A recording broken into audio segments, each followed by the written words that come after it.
ठीक है। और न्यू चैप्टर से शुरुआत करेंगे, केमिकल काइनेटिक्स। केमिकल काइनेटिक्स,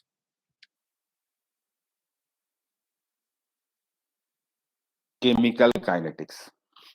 ठीक है my dear student, chemical kinetics जो चैप्टर है, हाँ ये फिजिकल केमिस्ट्री का एक चैप्टर है, केमिकल काइनेटिक। क्लास 12th के एनसीईआरटी बुक में है, चैप्टर नंबर 4। क्लास 12th के एनसीईआरटी बुक में चैप्टर नंबर 4 केमिकल काइनेटिक्स। ठीक है, फिजिकल केमिस्ट्री का एक चैप्टर है। हमारे यहाँ ऐसा नहीं होता कि क्लास 11 का चैप्टर कुछ 12th का भी पार्ट पढ़ाया जाएगा आपको 11th में ही। ठीक है, वक्त आने से पहले आपको हम लोग तैयार करेंगे, प्रोएक्टिव बना के रखेंगे हम आपको। ठीक है, तो my dear students, chemical kinetics जो चैप्टर है, इसके अंदर में क्या डील करते हैं उसके बारे में हम डिस्कशन करेंगे सबसे पहले आपसे। हाँ, एन अवस्थी के बुक में आपको चैप्टर है।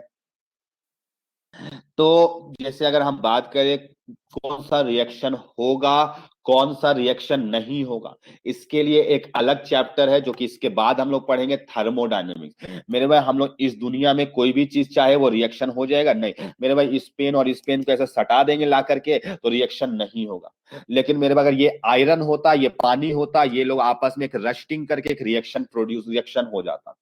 यानी सारे इस दुनिया में सारे रिएक्शंस नहीं होते हैं, कुछ होते हैं और कुछ नहीं भी होते हैं इस दुनिया में रिएक्शंस। ठीक है, तो मेरे भाई इस चैप्टर के अंदर पे हम वो बात नहीं करेंगे कौन होगा कौन नहीं होगा, इसके लिए एक नया चैप्टर आएगा, नेक्स्ट चैप्टर थर्मोडायनामिक्स, जिसपे ये बात डिस्कशन करेंगे कि ये रिएक्शन होगा ये नहीं होगा। इस चैप्टर के अंदर में फिर क्या बात करेंगे, जो रिएक्शन हो रही है उसका स्पीड क्या है। काइनेटिक्स का मतलब होता है स्पीड, काइनेटिक्स का मतलब होता है मेरे भाई, आप लोग पढ़े होंगे फिजिक्स में काइनेटिक्स, काइनेमेटिक्स। ठीक है, तो इसका मतलब होता है स्पीड, बात होता है माय डियर स्टूडेंट। ठीक है, चैट पे अभी नहीं लिखे आप कंसंट्रेट करें पढ़ाई पे। ठीक है, चैट को अभी पॉज कर दे मेरे में, हमें भी डिस्टरबेंस क्रिएट होता है। ठीक है, और आपको भी डिस्टरबेंस होगा। ठीक है, तो आप चैट को अभी एकदम पॉज रखें, आप एकदम चैट पे ध्यान नहीं दें, जो भी आपको करना है यहाँ पे भी सुने, फिर जो डाउट आएगा फिर आप डाउट पूछेंगे। ठीक है, तो केमिकल काइनेटिक्स के अंदर में जो रिएक्शन हो रही है उसकी स्पीड क्या चीज है। जैसे कोई रिएक्शन को होने में 5 मिनट टाइम लगा, किसी रिएक्शन को होने में 10 मिनट लगा, किसी रिएक्शन को होने में 4 दिन लगा, किसी रिएक्शन को होने में 50 साल लगा, किसी को 200 साल लगा। तो मेरे भाई बहुत सारा रिएक्शन है, और सारे रिएक्शन जिसमें कम टाइम लग रहा है तो उसका बोलेंगे हम स्पीड ज्यादा है, फास्ट हो गया रिएक्शन। जिसमें टाइम बहुत ज्यादा लग रहा है उसको हम लोग क्या बोलेंगे, स्लो रिएक्शन कहेंगे। यानी हम इस चैप्टर के अंदर डील करेंगे कि कौन सा रिएक्शन को कितना टाइम लगता है, किस स्पीड से रिएक्शन हो रही है। अगर किसी रिएक्शन को 200 साल 400 साल लगता है तो उसको कैसे जल्दी करवाया जाए, क्या हम करें कि रिएक्शन फास्ट हो जाए। या कोई सा रिएक्शन ऐसा है जो स्लो हो रहा है, लेट से कोई रिएक्शन में पॉल्यूशन बढ़ा रहा है, कोई रिएक्शन ऐसा हो रहा है जिसकी वजह से पॉल्यूशन इंक्रीज कर रहा है, तो हम क्या चाहेंगे वो रिएक्शन नहीं हो, या हो तो बहुत स्लो हो। तो उस रिएक्शन का स्पीड को कैसे घटाया जाए, इसके बारे में डिस्कशन करेंगे। ये स्पीड से रिलेटेड बात करेंगे कि कोई फास्ट हो रहा है स्लो हो रहा है, या उसको फास्ट कैसे किया जाए या स्लो कैसे किया जाए। हाँ, ये डिस्कशन होगा मेरे में, और एक डिस्कशन होगा रिएक्शन मैकेनिज्म पर इस चैप्टर के अंदर पे। तो लिखो इसके बारे में, this chapter deals with, this chapter deals with number 1, मेरे भाई चैप्टर के अंदर में डील होगा speed of reaction, speed of reaction. Number 2 discussion होगा factor affecting speed of reaction, किस किस फैक्टर पर डिपेंड करेगा। Factors affecting, factors affecting speed of reaction, reaction के स्पीड को कैसे घटा सकते, कौन सा फैक्टर पर डिपेंड करेगा। मेरे बाद तीसरा हम लोग बात करेंगे इस चैप्टर के अंदर में रिएक्शन मैकेनिज्म पर डिस्कशन करेंगे, रिएक्शन मैकेनिज्म पर डिस्कशन करेंगे, कुछ रिएक्शन कैसे हो रहा है उसके बारे में यहाँ पे डिस्कशन करेंगे। तो ये है मेरे भाई मोटा मोटी इस चैप्टर का पार्ट, ये मतलब बोल सकते हो 3 पार्ट में इस चैप्टर को हम लोग डिवाइड दे दिए हैं, और इस 3 पार्ट में हम लोग इस चैप्टर को पढ़ेंगे। तो मेरे भाई यहाँ पे भी सबसे पहला हमारा जो डिस्कशन होगा क्लासिफिकेशन बात करेंगे, based on speed of reaction, classification based on speed of reaction. लिखने का स्पीड आप इंक्रीज कर लेंगे, ठीक है, आप लोग का स्पीड स्लो है, आप स्पीड बढ़ा के नॉर्मल में लेते आएंगे। माय डियर स्टूडेंट, अब क्या चीज है, ये based on speed of reaction. तीन टाइप के रिएक्शन होते हैं स्पीड के बेसिस पर, तीन टाइप के रिएक्शन होते हैं on the basis of speed, ठीक है। एक रिएक्शन होता है माय डियर स्टूडेंट्स जिसको हम लोग बोलेंगे फास्ट रिएक्शन, तुम समझ गए होगे, जो जल्दी होता है उसको फास्ट रिएक्शन कहते हैं मेरे भाई। एक और होता है स्लो रिएक्शन, जो बहुत ज्यादा टाइम ले उसको स्लो रिएक्शन कहेंगे। और मेरे भाई एक ऐसा रिएक्शन होगा ना बहुत ज्यादा फास्ट होगा ना बहुत ज्यादा स्लो होगा, उसको मॉडरेट रिएक्शन कहेंगे, ठीक है। फास्ट रिएक्शन, स्लो रिएक्शन और मॉडरेट रिएक्शन। मेरे पास फास्ट रिएक्शन वो होता है जो फ्रैक्शन ऑफ सेकेंड्स में हो जाता है, मतलब 1 सेकेंड भी नहीं लगता है, ऐसा रिएक्शन जो फ्रैक्शन ऑफ सेकेंड्स में हो जाता है। इस पे एग्जांपल्स आता है मेरे में आयोनिक रिएक्शंस, एग्जांपल्स आता है आयोनिक रिएक्शंस, ये फ्रैक्शन ऑफ सेकेंड्स में हो जाता है। आयंस के जो रिएक्शन है आयोनिक रिएक्शंस, एग्जाम्पल मेरे में Na+ और Cl- अगर सामने सामने रखोगे तो रत्ती भर भी इसे टाइम नहीं लगेगा, ये तुरंत हो जाएगा। Acid base reaction, acid base reaction बहुत फास्ट होता है मेरे में। स्ट्रॉन्ग एसिड स्ट्रॉन्ग बेस का रिएक्शन जो होता है बहुत ही फास्ट होता है, ठीक है। स्ट्रॉन्ग एसिड और स्ट्रॉन्ग बेस का रिएक्शन बहुत ही फास्ट होता है, जो आप लोग बचपन में पढ़ते थे न्यूट्रलाइजेशन रिएक्शन के नाम से, तो ये बहुत फास्ट रिएक्शंस होती है मेरे में। स्लो रिएक्शंस जो मेरे भाई क्या होगा, वेरी लार्ज टाइम ले, लार्ज टाइम ले, या वेरी लॉन्ग टाइम ले, लंबा टाइम ले। हाँ तुम कह सकते हो सर लंबा टाइम का मतलब 2 दिन 4 दिन, उससे ज्यादा भी, जो उससे भी ज्यादा हो, ठीक है। ठीक है, जो बोल सकते हो 20-25 घंटे में होता है, वो सब रिएक्शन को हम स्लो कैटेगरी पे डालेंगे। इसका एग्जांपल मेरे में rusting of iron, rusting of iron में एक एक दिन में तुमको दिखाई भी नहीं देगा कि आयरन में रस्टिंग हो गया है। रस्टिंग ऑफ आयरन मेरे में, आयरन में जो रस्टिंग हो जाता है इसमें एक टाइम लगता है 2 दिन 3 दिन का मिनिमम, थोड़ा सा भी दिखाई देने के लिए, तो ये एक स्लो प्रोसेस है rusting of iron. Conversion of graphite to diamond, मेरे भाई एक दिन शायद हम बोले थे diamonds are made under high pressure and temperature, तुम लोगों के क्लास में बोले थे या दूसरे क्लास में बोले थे, मुझे एग्जैक्टली याद नहीं है। तो डायमंड्स जो होता है बहुत हाई प्रेशर में बनता है, समझ आया। इसीलिए अगर तुम्हें भी अगर डायमंड बनना है तो तुम्हें भी हाई प्रेशर हाई टेम्परेचर में क्या होना पड़ेगा, खपना पड़ेगा तुम्हें भी, तब जाकर के तुम भी डायमंड बन पाओगे। हाँ माय डियर स्टूडेंट, तो रस्टिंग ऑफ आयरन हो गया, conversion of graphite to diamond, ये बहुत स्लो प्रोसेस है, 100-200 साल लग जाता है, 100-200 साल लग जाता है, ये सब लॉन्ग टाइम वाले रिएक्शन है।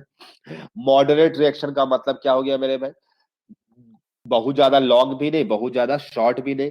H2O2 का डिकम्पोजिशन मेरे भाई, H2O2 का डिकम्पोजिशन, H2O2 डिकम्पोजिशन, ठीक है। H2O2 का जो डिकम्पोजिशन होता है मेरे भाई, H2O2 डिकम्पोज करता है H2O+O2 में, तो ये रिएक्शन क्या होता है, एक ठीक ठाक टाइम में होता है, मतलब तुरंत नहीं हो जाता, fraction of second, 2 minute 4 minute 10 minute 15 minute लग सकता है मेरे में।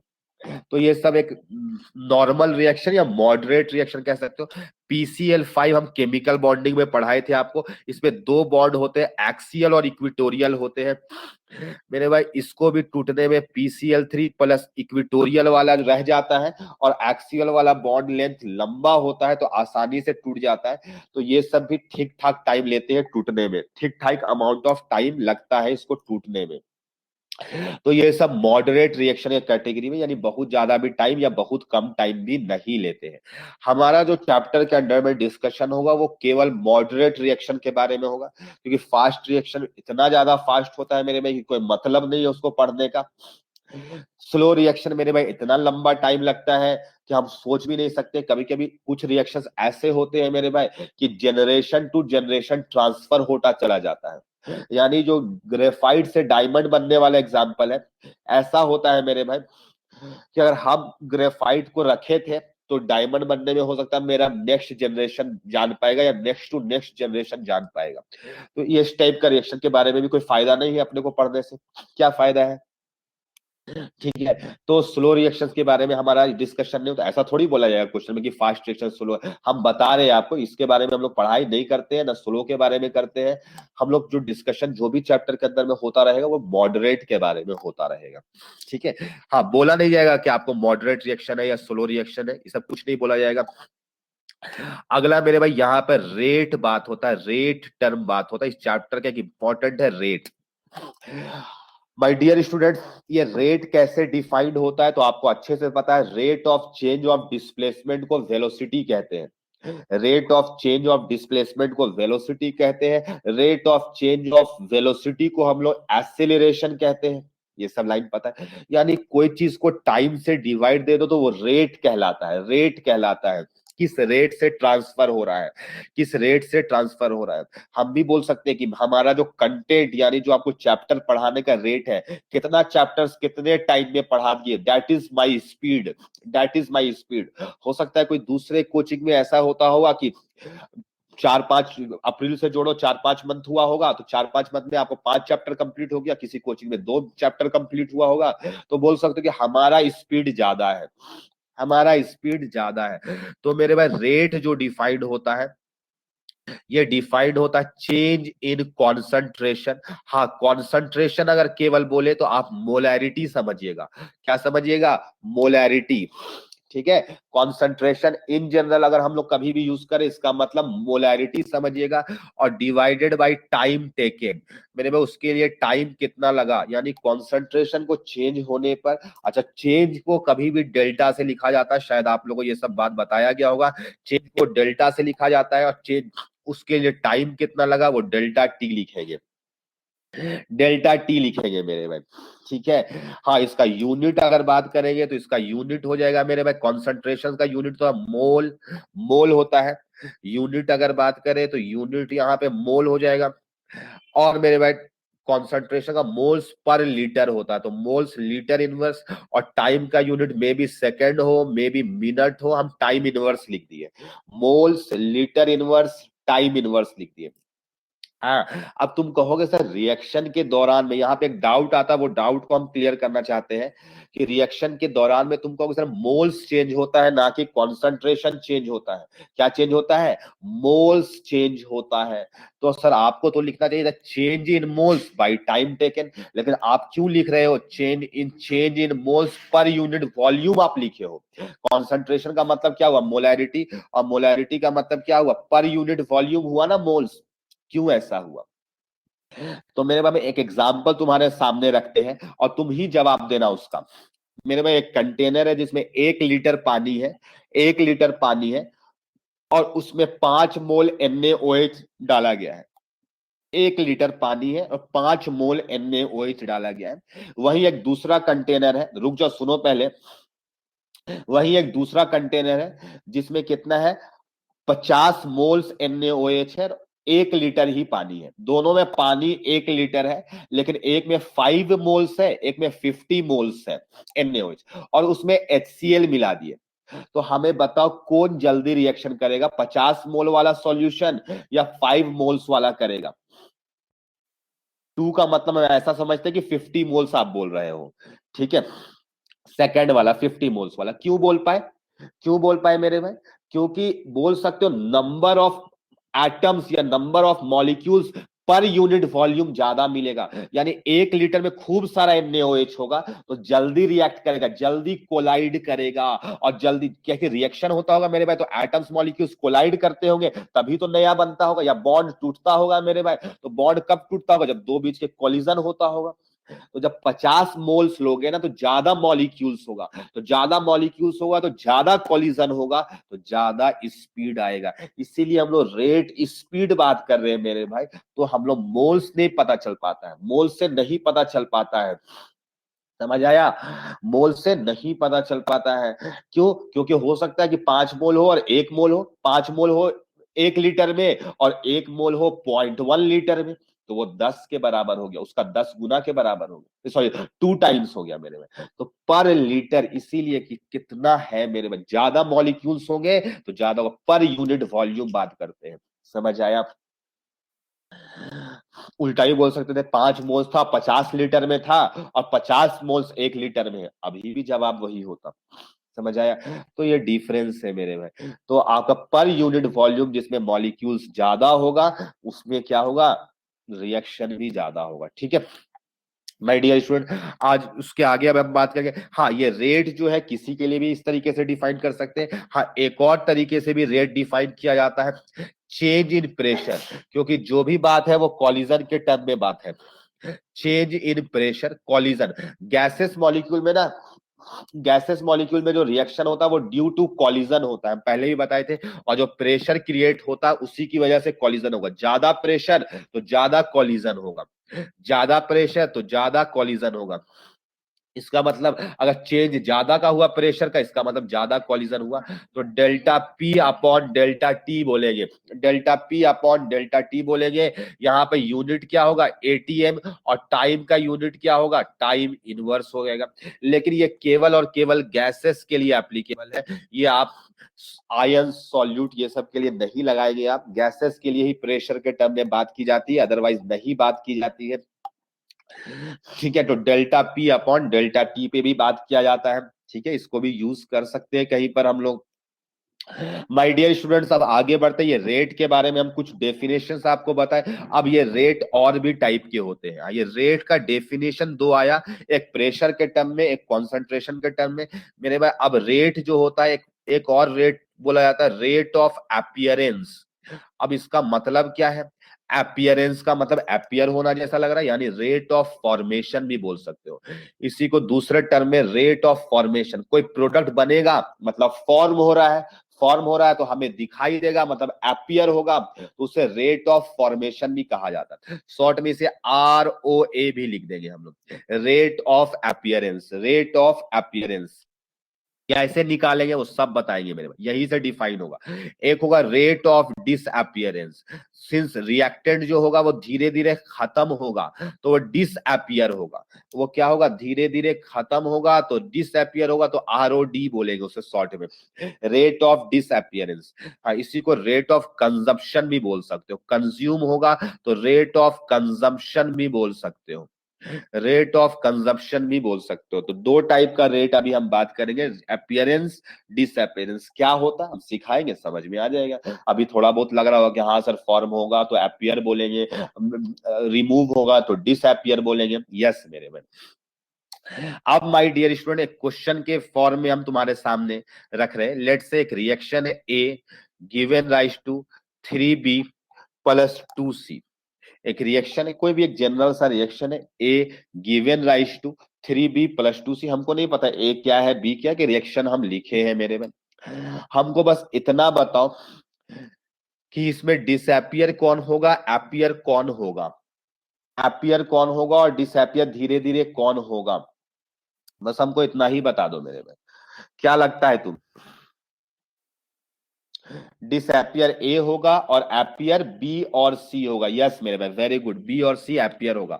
तो हम बात करेंगे रेट ऑफ, यहां पर बात करेंगे, यहां पे हम बात करेंगे rate of disappearance, disappearance. Since अभी हम लिख रहे हैं इतना बड़ा, हम बाद में ROD ही लिखेंगे, of A, rate of disappearance of A क्या होगा मेरे भाई।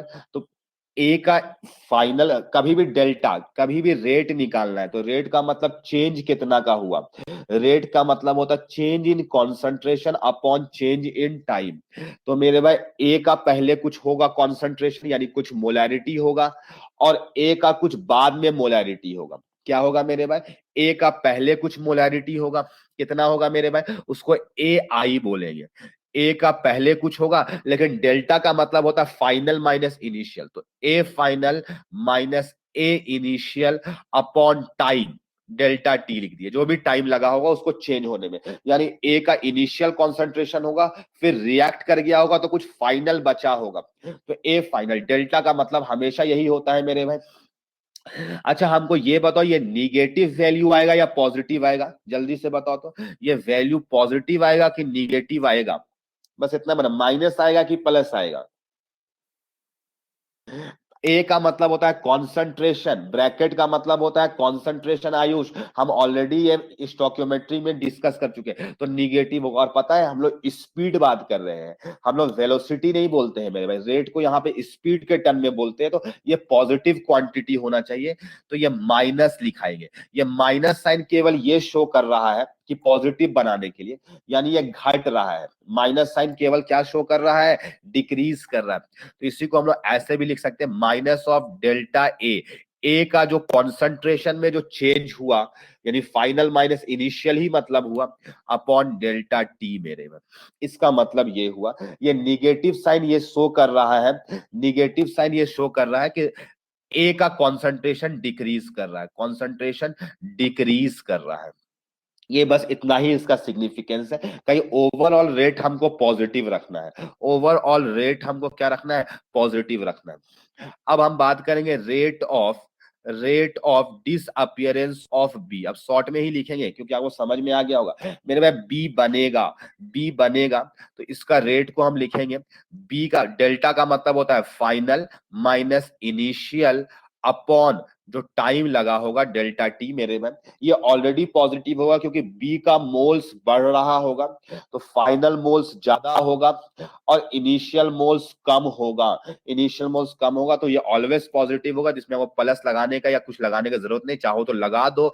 डेल्टा बी का जो चेंज हुआ कॉन्सेंट्रेशन का अपॉन डेल्टा टी हो जाएगा, अपॉन डेल्टा टी हो जाएगा मेरे भाई। अगर रेट ऑफ डिसअपियरेंस ऑफ अगर सी बात करें, तो मेरे भाई सी का जो कॉन्सेंट्रेशन फाइनल होगा माइनस सी का concentration change in concentration divided by change in time, that is rate. और ये डिसअपियर हो रहा मेरे भाई, ये अपियर ना हो रहा है, सॉरी सर, ये rate of, yes yes very good, आप लोगों ने सही बोला, तो इसको ए बना दो, रेट ऑफ ए बना दो, इसी को हम डी को ही ए बना देते हैं मेरे भाई। तो कितना मस्त लग रहा है, रेट ऑफ ए। तो ये ऑलरेडी पॉजिटिव होगा तो प्लस लिखो, नहीं लिखो कोई फर्क नहीं पड़ता है आपको, ये डेल्टा टी। तो ये जो चेंज होगा कॉन्सेंट्रेशन का अपॉन चेंज इन टाइम, तो ये आर ओ ए कर देना क्योंकि ये अपियर हो रहे हैं। तो मेरे भाई ये सारी बातें हुई। रेट अपियरेंस का डिसअपियरेंस कैसे लिखना है मेरे में, तो हलवा चीज है, final concentration minus initial concentration upon time. और अगर डिसअपियर होगा तो एक तो माइनस से मल्टीप्लाई कर देना है बस। क्यों माइनस से मल्टीप्लाई कर देते हैं, ये भी बहुत आसान सा पार्ट है। क्यों माइनस से कर देते हैं मेरे भाई, ताकि ओवरऑल वैल्यू पॉजिटिव आ जाए, ताकि ओवरऑल वैल्यू क्या आ जाए, पॉजिटिव आ जाए। माय डियर स्टूडेंट्स, आगे बढ़ते हैं मेरे भाई, आगे बढ़ते हैं, चैप्टर को आगे मूव करते हैं हम लोग लेकर के, ठीक है। हाँ, अब जो हमारा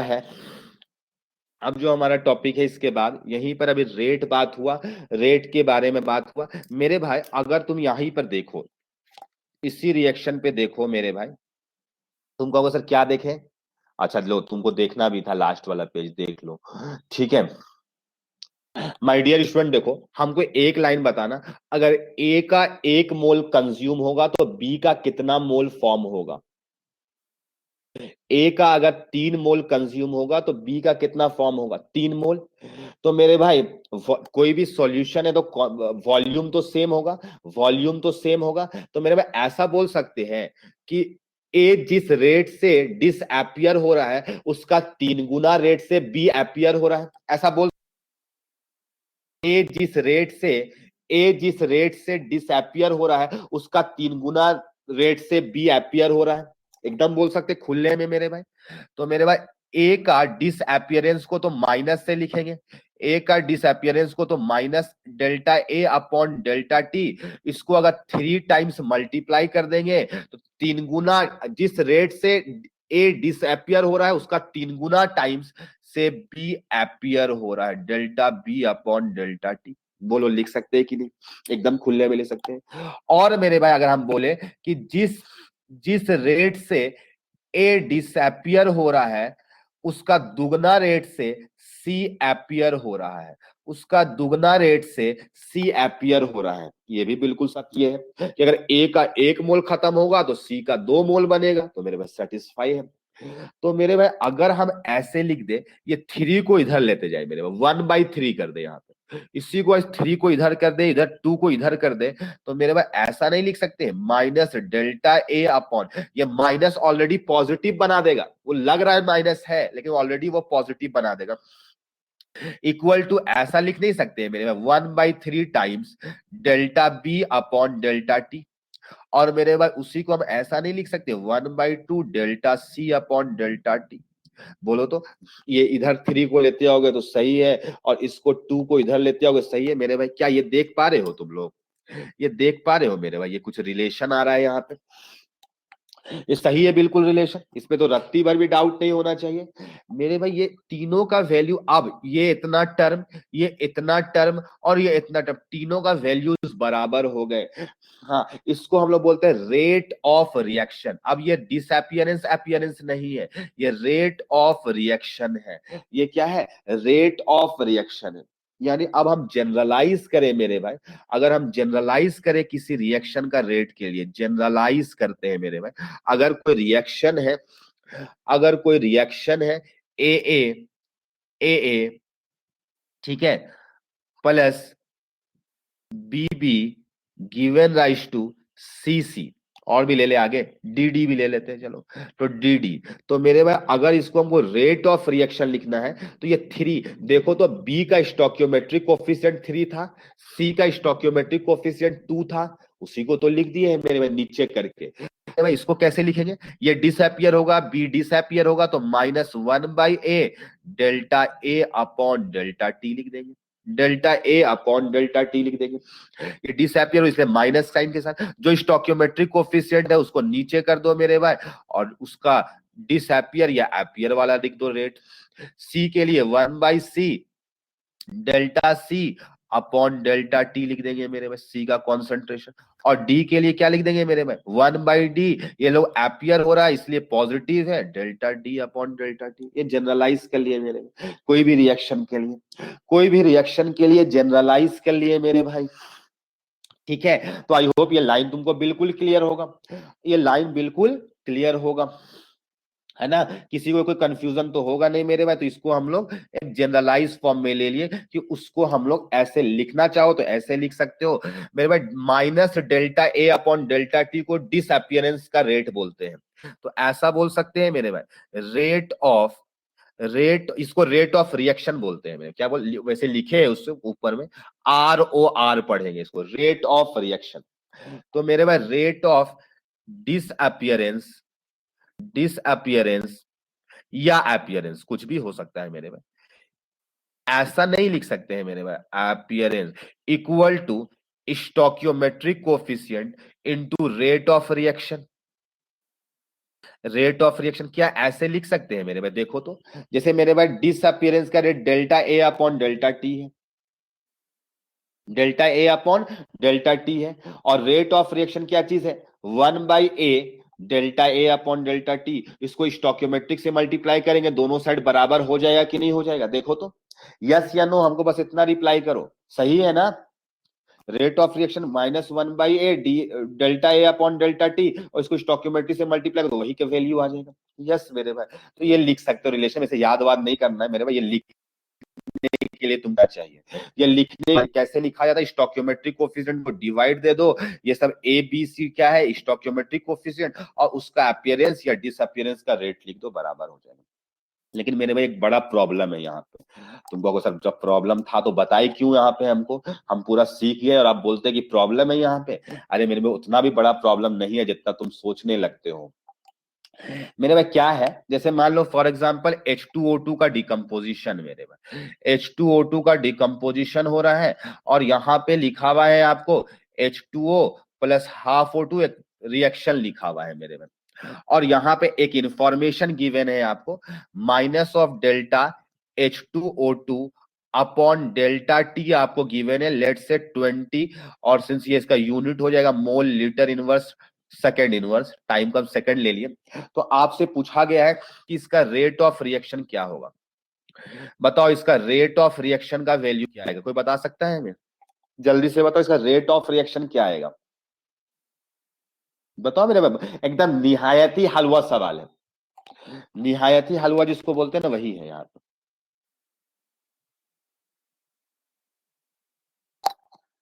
यस, तो रेट ऑफ रिएक्शन क्या हो जाएगा, -1/1 delta H2 upon delta T। ये कितना वैल्यू दिया ही हुआ था 20, ठीक है मेरे भाई। मेरे पास में एक बंदा आया, एक बंदा आया, वो कहा ना सर हम ऐसे बैलेंस नहीं करेंगे रिएक्शन को, हम ऐसे बैलेंस करेंगे। आप ऐसे बैलेंस किए हो और ये आपको इंफॉर्मेशन गिवन है, आप रिएक्शन को ऐसे बैलेंस किए, आपको ये इंफॉर्मेशन गिवन था, आपने ऐसे बैलेंस किया और ये रेट ऑफ रिएक्शन लेकर के आया। वो कहने लगा सर हम ऐसे भी बैलेंस कर सकते हैं और ये इंफॉर्मेशन अगर प्रोवाइडेड है, ये गिवन है, तो मेरे भाई अगर हम ऐसे बैलेंस करें, वो कहने लगा हमें कि ऐसे बैलेंस करेंगे तो सर रेट ऑफ रिएक्शन तो फर्क पड़ जाएगा। रेट ऑफ रिएक्शन वो कहने लगा इसी इंफॉर्मेशन के बेसिस पर -1/2 delta H2O2 upon delta T. तो इस हिसाब से तो सर ये तो delta H2O2 upon delta T का वैल्यू 20 है, माइनस साइन के साथ में बाई 2 करिएगा तो 10 आ जाएगा, मोल लीटर इनवर्स सेकेंड इनवर्स। बड़ा दुविधा में फंस गए मेरे भाई। अब दिक्कत आ गया कि तब तक तो सही चल रहा था मेरे भाई, एक रिएक्शन गिवन था और हमको रेट ऑफ रिएक्शन निकालना था तो निकाल सकते थे, लेकिन अगर रिएक्शन को बैलेंस नहीं किया जाए और अगर तुम कोई डायरेक्ट रिएक्शन दे दे और तुम बैलेंस करो और रेट ऑफ रिएक्शन तुम लाओ तो तुम्हारा 20 आया, मेरा 10 आ गया, तो अब तो दिक्कत है मेरे में। हाँ तो मेरे में आपको रेट ऑफ रिएक्शन पूछा जाएगा जब एग्जाम में, तो आपको एक बैलेंस्ड रिएक्शन दिया जाएगा, क्या बोले, बैलेंस्ड रिएक्शन दिया जाएगा। पहला तो कंडीशन ये हुआ। दूसरा मेरे भाई अगर रेट ऑफ रिएक्शन में अगर बैलेंस्ड रिएक्शन आपको नहीं दिया गया तब क्या करोगे? लेट से ऐसा आईआईटी ऐसा गलती कर दिया, गलत सवाल नहीं है, क्या करेंगे, तो हम लोग उसको बैलेंस करेंगे, लेकिन सवाल है कोई ऐसे बैलेंस करेगा कोई ऐसे करेगा, तो हम कैसे करेंगे सर? यस तो इसीलिए मेरे भाई रेट ऑफ रिएक्शन एक अच्छा टर्म नहीं है, रेट ऑफ अपीयरेंस में कोई दिक्कत नहीं था मेरे भी वेरी किया, इसमें भी वही था रेट ऑफ डिसअपियरेंस, इस रिएक्शन के लिए भी और इस रिएक्शन के लिए भी वही था। तो अपीयरेंस और डिसअपियरेंस फिक्स्ड होता है, रेट ऑफ रिएक्शन फिक्स्ड नहीं होता है, यानी रेट ऑफ रिएक्शन से तुम स्पीड नहीं बता सकते हो। वो आकर के बोलेगा H2O2 का डिकम्पोजिशन का रेट ऑफ रिएक्शन 20 है, तो तुम्हें लगेगा कि उस तुम्हारा स्पीड ज्यादा, कोई दूसरा बंदा आया वो बोलेगा 10 है, तो तुम क्या बोलोगे कि H2O2 डिकम्पोज होने का अलग अलग रेट होगा? ऐसा होता है क्या मेरे भाई? नहीं, जिस रेट से ये रिएक्शन होगा वही रिएक्शन इस स्पीड से होगा। तो गलती कहां पे है मेरे भाई? तो रेट ऑफ रिएक्शन से हम डिटरमिन करने लगे स्पीड, मेरे भाई रेट ऑफ रिएक्शन से नहीं स्पीड डिटरमिन करना है, आपको रेट ऑफ डिसअपियरेंस या रेट ऑफ अपीयरेंस से स्पीड पता लगाना है, समझ आया? ये सब छोटा छोटा कॉन्सेप्ट है मेरे भाई जो आपको मालूम होना चाहिए। हम लिख रहे हैं लाइन, यहाँ पे कंक्लूजन क्या निकला उस कंक्लूजन को लिखने जा रहे हैं मेरे भाई। सबसे पहला कि रेट ऑफ रिएक्शन, पहला बात तो डिफाइंड है बैलेंस्ड रिएक्शन के लिए, rate of reaction is defined for balanced chemical reaction। पहला बात तो याद रखो कि बैलेंस्ड केमिकल रिएक्शन के लिए डिफाइन है। हाँ अगर बैलेंस्ड नहीं होगा तब क्या करेंगे उसके बाद हम बात करने जा रहे हैं। तो ये पॉइंट नंबर 1 हुआ। पॉइंट नंबर 2 जो है हमारा कि अगर आपको बैलेंस नहीं दिया गया, if reaction is not balanced, if reaction is not balanced then balance the reaction, ठीक है, balance the reaction with minimum integral coefficient, ठीक है। तो आपको क्या करना है, तो मेरे में उस हिसाब से पहला वाला बच्चे का सही था मेथड या दूसरे वाले का सही, किसको तुम सही कहोगे? अगर जो अभी रिएक्शन था ऊपर में ये दो टाइप से बैलेंसिंग किया गया तो तुम किसको को सही कहोगे, पहले वाले को कहोगे या दूसरे वाले को? दूसरे वाले को सही कहेंगे मेरे भाई। क्या लिखा गया है, इंटीग्रल का मतलब क्या समझ में आता है? इंटीग्रल का मतलब क्या समझ में आता है? 1/2 समझ में आता है। ये 1/2 लिखा हुआ है।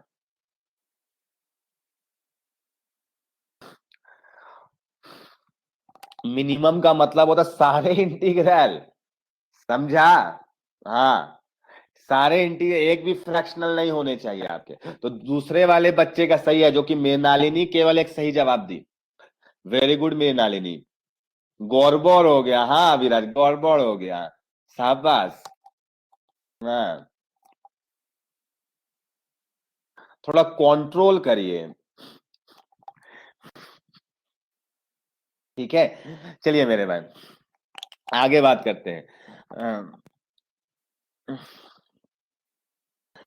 ठीक है।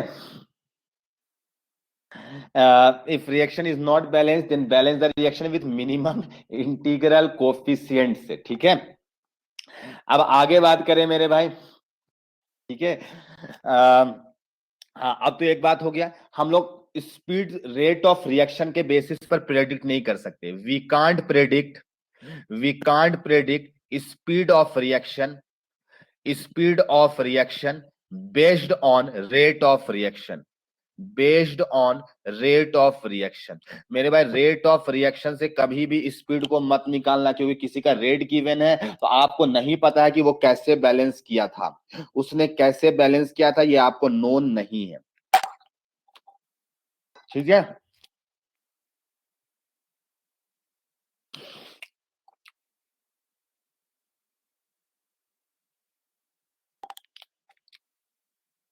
इससे रिलेटेड तुम्हें कुछ प्रश्न देने जा रहे हैं माय डियर स्टूडेंट, आपको बना करके बहुत खुशी मिलेगा, अच्छा लगेगा मेरे भाई, ठीक है।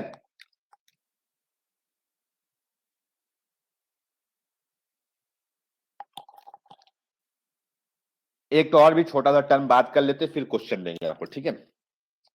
एक तो रेट रेट दो तरीके से डिफाइन किया, रेट ऑफ अपीयरेंस डिसअपीयरेंस, और एक रेट ऑफ रिएक्शन डिफाइन किए। मेरे भाई रेट एक तरीके से और भी तुम डिफाइन कर सकते हो। रेट को कैसे डिफाइन कर सकते हो मेरे भाई? एक ऐसे डिफाइन होता है एवरेज रेट, और एक इंस्टैन्टेनियस रेट होता है। एवरेज है, जैसे एवरेज वेलोसिटी कैसे बोलते हो तुम लोग, इंस्टैन्टेनियस वेलोसिटी कैसे बोलते हो, इंस्टैन्टेनियस, लेकिन वेलोसिटी मत लिख देना, रेट। एक बार हो गया था मेरे भाई, हम इंस्टैन्टेनियस वेलोसिटी बोलते बोलते इंस्टैन्टेनियस वेलोसिटी लिख दिए थे। तो एवरेज रेट मेरे भाई होता है, और एक इंस्टैन्टेनियस होता है। एवरेज का मतलब एक पीरियड ऑफ टाइम के लिए, है ना, ये पीरियड ऑफ टाइम के लिए होता है। ये क्या के लिए होता है मेरे पास? पीरियड ऑफ टाइम के लिए होता है, कुछ समय के लिए होता है। और इंस्टैन्टेनियस रेट होता है एट द मोमेंट होता है, पॉइंट ऑफ टाइम के लिए होता है, पॉइंट ऑफ टाइम के लिए होता है। इसको हम लोग मेरे भाई पॉइंट ऑफ टाइम जहां आ गया तो लिमिट्स टेंड्स टू जीरो हो जाता है, तो इसको हम लोग बोलेंगे माइनस dA/dt से रिप्रेजेंट करेंगे, क्योंकि टेंड्स टू जीरो यानी स्लोप को रिप्रेजेंट करता है। मैथ्स में जैसे स्लोप होता है ना dy/dx, शायद आपको पता होगा, उसी तरीके से किसी एक पार्टिकुलर टाइम में निकालते हैं। अदरवाइज हम लोग एवरेज रेट हमेशा निकालते हैं, कभी एक पार्टिकुलर इंफॉर्मेशन फंक्शन के टर्म में दे देगा। जैसे आप लोगों को वेलोसिटी एक फंक्शन दिया रहता था x² + 2x + 3, तब आप डिफ्रेंशिएट करके निकालते थे एट t = 3, t = 4 में। उसी तरीके से मेरे में इसमें भी एक फंक्शन गिवन होगा, तभी इंस्टेंटेनियस निकालना होगा, अदरवाइज नहीं। तो इसके लिए function should be known, rate का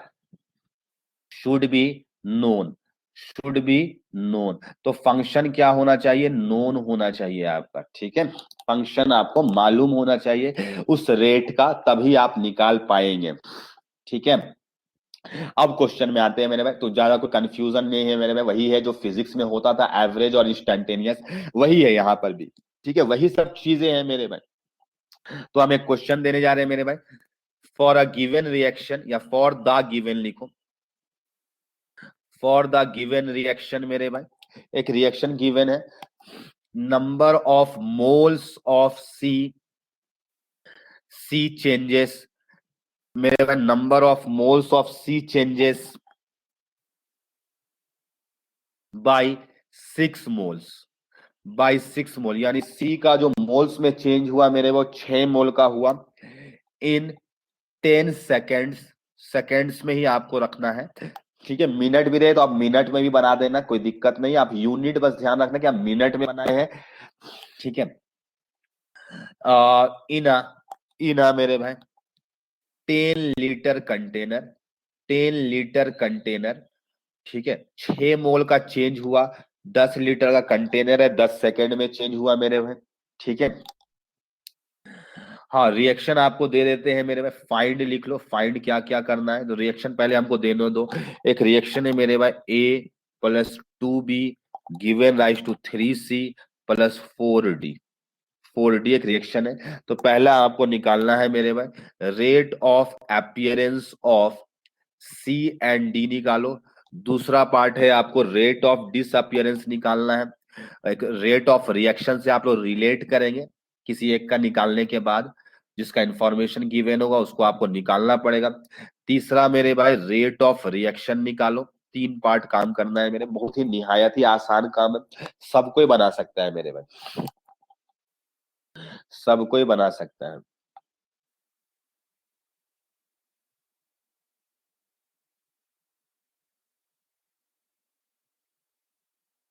हाँ हाँ, ROD लिख लो मेरे भाई, ROD कर लो।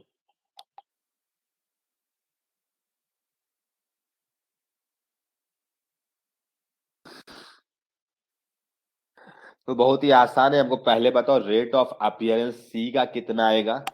पहले हमको बताओ, सबसे पहले रेट ऑफ अपीयरेंस ऑफ सी बताओ।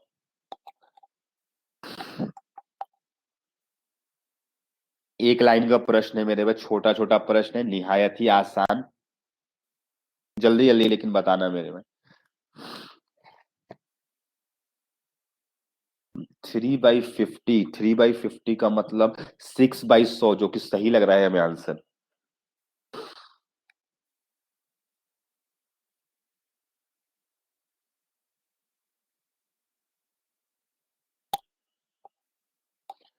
हाँ, यस, 6/100 या 0.06 भी बोल सकते हो। ठीक है, तो सॉल्यूशन पार्ट पे आते हैं my dear students, solution part पे, सॉल्यूशन पार्ट पे आते हैं।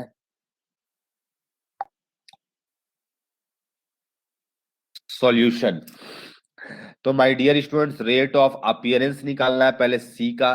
तो rate of appearance of C मेरे भाई, तो change in concentration of C upon change in time. तो मेरे भाई कॉन्सेंट्रेशन मोल्स आपको दिया हुआ, चेंज कितना का हुआ, 6 मोल का चेंज हुआ, यानी चेंज इन कॉन्सेंट्रेशन वैसे ही निकलता मेरे 6। वॉल्यूम तो फिक्स्ड होगा, कितना लीटर है, 10 लीटर है, और चेंज टाइम का कितना हुआ, 10 सेकेंड में। तो 6/100 हो गया, तो ये 0.06। और यूनिट चाहो तो यूनिट लिख लो, मोलैरिटी सेकेंड इनवर्स, मेरे पास स्पेस कम था इसलिए मोलैरिटी सेकेंड इनवर्स लिख लिए। तुम चाहो तो मोल लीटर इनवर्स सेकेंड इनवर्स भी लिख सकते हो, कोई फर्क नहीं पड़ेगा मेरे भाई। अगर इसका मालूम हो गया तो ये रेट ऑफ इसका मतलब क्या पता चल गया आपको, delta C upon delta T मालूम हो गया। Delta C upon delta T आपको मालूम है, delta C upon delta T आपको मालूम है 0.06 mole litre inverse second inverse, ये मालूम है आपको। ठीक है, तो माय डियर स्टूडेंट्स, अब क्या निकालना है हमको, रिलेशन पता है हमको, क्या रिलेशन रिएक्शन से। तो minus delta A upon delta T equal to मेरे भाई -1/2 delta B upon delta T. ये तो रिलेशन हमको पता है, ये तो ऑलवेज वैलिड है बैलेंस्ड रिएक्शन के लिए। ठीक है, रेट ऑफ रिएक्शन वाला equal to 1/3 delta C upon delta T equal to 1/4 delta D upon delta T, delta D upon delta T. ठीक है माय डियर स्टूडेंट्स, तो अब क्या चीज है, यहाँ पे आपको delta C upon delta T मालूम है, आपको अपीयरेंस यानी कि आपको rate of appearance of D निकालना है। तो डी का मतलब delta D upon delta T, एकदम लिखने की आदत डाल, थोड़ा सा स्टेप सी लगेगा ना। तो मेरे भाई इसको, इस दोनों को इक्वेट करोगे तो 4/3 times delta C upon delta T. तो मेरे भाई इसको पुट करोगे तो 0.06 है, आपको पता है ये, तो ये 0.08 आ जाएगा। 0. यूनिट यूनिट मिला लेना अपना, यही आ जाएगा आंसर। तो ये हो गया मेरे भाई फर्स्ट पार्ट का आंसर। ठीक है, अब हम निकालेंगे रेट ऑफ डिसअपियरेंस ऑफ ए निकालेंगे मेरे भाई। तो इसका मतलब माइनस डेल्टा ए, माइनस साइन के साथ होता है डिसअपियरेंस, तो ये होगा। तो मेरे भाई सी से इक्वेट करो तो 1/3 टाइम्स सी से करो या डी से करो, किसी से भी कर सकते हो। डेल्टा सी 0.06, तो ये 0.02 आ जाएगा मेरे भाई। Rate of disappearance of B निकालना है आपको, तो minus delta B upon delta T चाहिए। तो ए और बी को रिलेट कर दो, कैसे भी रिलेट कर दो, जैसे सी बी को रिलेट करो, जिससे भी रिलेट करने का मन है तो रिलेट कर दो मेरे भाई। 0.04 आएगा, माइनस में नहीं आएगा, सब प्लस में आएगी। डिसअपियरेंस लिखे मतलब माइनस तो पहले से ही है, हमेशा वैल्यूज पॉजिटिव आएगा। तो ये कौन कौन सा चीज निकालना था मेरे, ये निकालना था, ये निकालना था, ये निकालना था, ये निकालना था, ये निकाल लिए। और एक चौथा हमको निकालना है, रेट ऑफ रिएक्शन निकालना है। रेट ऑफ रिएक्शन किसी से भी निकाल लो मेरे भाई, minus delta A upon delta T, तो 0.02 किसी से भी निकालो सेम आ जाएगा। हाँ, यूनिट चाहो तो लिख सकते हो मोल लीटर इनवर्स सेकेंड इनवर्स, ठीक है। नहीं, कोई जरूरी नहीं है डेसिमल में, आप जैसे लिखे हो वो भी सही है, हम देख चुके थे, आपका आंसर बिल्कुल सही था माय डियर स्टूडेंट, ठीक है। तो ऐसा कुछ भी नहीं है, ठीक है। ऐसा कुछ नहीं है कि डेसिमल में लिखो या फ्रैक्शन में लिखो तो गलत हो जाएगा, डिपेंड करेगा अगर ऑप्शन वाले क्वेश्चन रहेंगे तो किस टाइप पे ऑप्शन दिया गया है, ठीक है। तो आई होप आपको क्लियर क्लियर समझ में आया होगा। एक इसी टाइप का और आसान क्वेश्चन देंगे जो ग्राफ के भाषा में देंगे, वो और आसान है, बल्कि इससे भी आसान क्वेश्चन है, बस आपको ग्राफ देखना होगा और आंसर फाइंड आउट करना होगा, जो एकदम हलवा सवाल है मेरे बच्चे, निहायत ही मेरे बच्चे। ये बच्चा बच्चा बना देगा, अगर हम 5वां क्लास का बच्चा को जाके दे देंगे वो भी बना देगा। तो वो थोड़ा मजाक लग रहा होगा, लेकिन मेरे भाई हम सच बता रहे तुम्हें, सच के सिवा कुछ नहीं मेरे भाई। ये वैल्यू आपको लिखा हुआ है 0.6 m, एम का मतलब मिलियन मत समझ लेना मेरे भाई। हाँ, और यहाँ पे लिखा हुआ आपको NH3 का कॉन्सेंट्रेशन है, जैसे ही स्क्वायर ब्रैकेट लगा दिया मतलब कॉन्सेंट्रेशन है। इधर टाइम है मेरे भाई, एक्स एक्सिस में टाइम लिखा हुआ है, लेट से ये सेकंड में है, सेकंड में है टाइम, ठीक है। तो माय डियर स्टूडेंट, ये टाइम 0 होगा, यहाँ पे कुछ टाइम 10 सेकंड है, यहाँ पे कुछ टाइम 30 सेकंड है। तो वो सर 20 लो मेरे भाई, 20 तुम्हारे खुशी के लिए सब कुछ। मेरे भाई 10 सेकंड में कॉन्सेंट्रेशन होगा, 30 सेकंड में कॉन्सेंट्रेशन होगा माय डियर स्टूडेंट, ठीक है। ये सब कॉन्सेंट्रेशन आपको गिवन है, ये 0.4 है, ये 0.2 है, कॉन्सेंट्रेशन एम में लिखा हुआ है, एम, ठीक है। तो वो सब सवाल में क्या करना है, ठीक है, सवाल अब हम बता रहे हैं मेरे भाई। हाँ, यहाँ पे आपको रेट ऑफ रिएक्शन नहीं बताना है, आपको बस केवल क्या फाइंड करना है, फाइंड करना है नंबर 1 रेट ऑफ डिसअपियरेंस। घट रहा है, देखो मेरे भाई ये कैसे बता दिए डिसअपियरेंस होगा, NH3 का कॉन्सेंट्रेशन घट रहा है, घटने का मतलब डिसअपियर, समझा। अच्छा, अभी रेट ऑफ रिएक्शन की बात करेंगे अभी राज। जो रेट ऑफ, ये फॉर्मूला जो है ना अपने पास ये वाला, किसी में भी पुट कर दो वही वैल्यू आएगा 0.02, वही रेट ऑफ रिएक्शन का फॉर्मूला, चारों में से किसी में भी ले जाके पुट कर दो वही आंसर आएगा। तो ये डिसअपियरेंस ऑफ NH3 निकालना है, ठीक है। Find rate of disappearance of NH3 number 1 from 0 to 10 seconds, 0 to 10 second, और दूसरा फ्रॉम 10 to 30 सेकेंड्स। जल्दी से बताओ मेरे भाई, निहायत ही आसान है, हमको लगता है कि पेन भी नहीं चलाना पड़ेगा, और तुम लोग यही सब काम करते हो, छोटा छोटा क्वेश्चन में एकदम पेन चलाते रहते हो। मेरे भाई IITian बनने वाले हो और तुम पेन चलाओगे, हम तो कहते हैं कि मुंह से जवाब दे दो, इतना आएगा। आदत बनाओ बिना पेन चलाए हुए जवाब देने का, सीधा चैट पे लिखेंगे हम आज, ऐसा सोचो क्या आंसर है, गलत आए गलत, आदत तो बनाओ।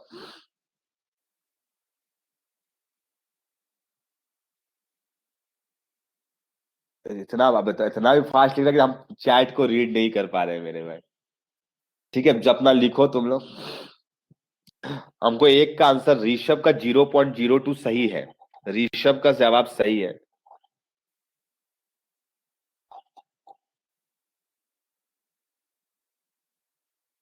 अनुष्का का जवाब गड़बड़ है,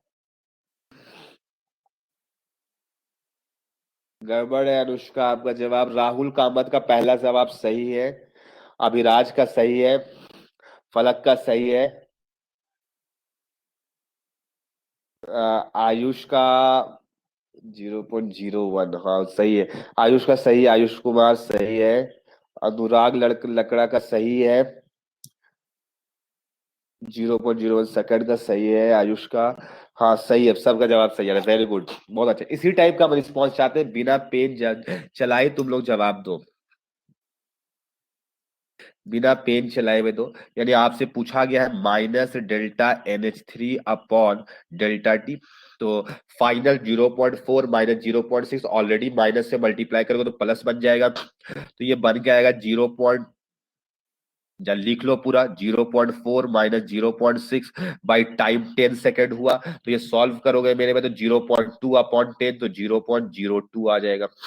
ठीक है, यूनिट पे अभी हम ज्यादा फोकस नहीं कर रहे, ये फर्स्ट पार्ट का हो गया, और मेरे पास सेकंड पार्ट का जवाब, उसका भी यही निकालना है, उसका भी वही निकालना है, NH3/डेल्टा टी निकालना है। लेकिन इस पर आपका कैसे निकालना है मेरे भाई, 10 से 30 में निकालना है, तो 10 में आपका 30 में 0.2 हो गया फाइनल, और 10 में 0.4 है अपॉन, लेकिन टाइम इस बार 20 सेकेंड्स हो गया, तो ये 0.01 आ रहा है सॉल्व करके। ठीक है, तो ये हुआ मेरे में, तो सिर्फ बहुतों ने बहुत सही जवाब दिया। ठीक है, कुछ लोग जल्दीबाजी में गलत किए, कोई बात नहीं मेरे में, ठीक है, लेकिन बहुतों का बहुत सही था। ठीक है, 1/50 भी जो बोल रहे थे उसका भी सही ही था। ठीक है, तो माय डियर स्टूडेंट, ये एक टाइप का क्वेश्चन हुआ जिसको आप बता सकते हो। तो मेरे में कॉन्फिडेंस थोड़ा बहुत आया कि नहीं आया, यस या नो, बताओ थोड़ा, देखिए तुम लोगों का कितना कॉन्फिडेंस आता है मेरे में। हाँ आया, ठीक है मेरे में। मतलब थोड़ा डोज वोज देने से थोड़ा फायदा होता है लगता है हमें, है ना। तो माय डियर स्टूडेंट, एक क्वेश्चन देने जा रहे हैं हम। ठीक है, N2O5, थोड़ा सा अच्छा लेवल का क्वेश्चन है मेरे में, IITN टाइप वाला क्वेश्चन है कि आप इसको बना के थोड़ा सा IITN टाइप फील करेंगे। डिकम्पोजेस इनटू, मतलब आसान क्वेश्चन, अब डर मत जाना। Decomposes into NO2 and O2, NO2 और O2 में डिकम्पोज होता है मेरे में। ठीक है, concentration of N2O5, concentration of N2O5 at at any time is given by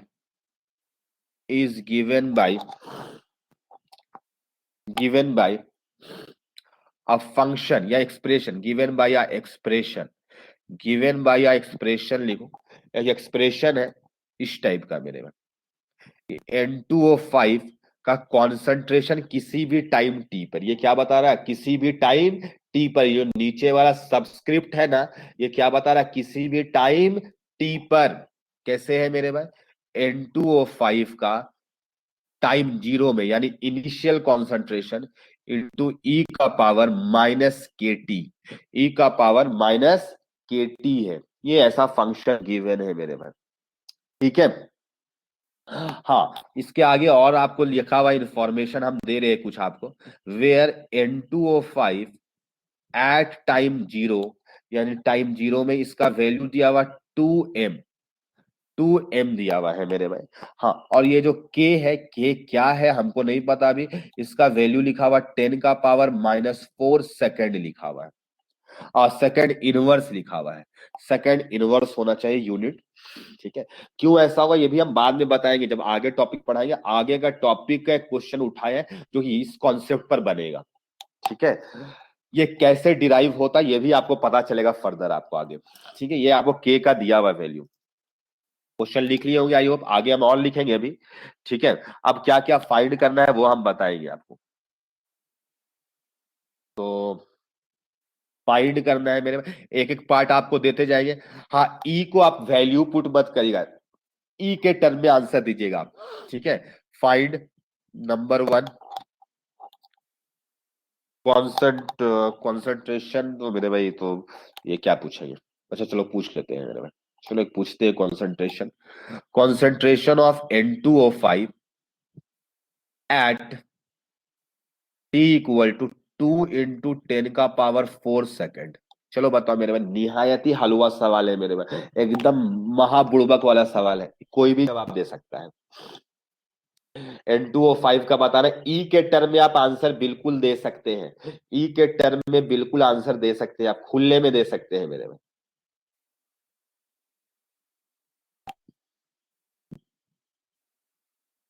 आप लोग बोले थे कि आप ऐसा माइक यूज करिए कि हम बोल भी सके मेरे भाई, लेकिन तुम लोग कुछ बोलते नहीं हो।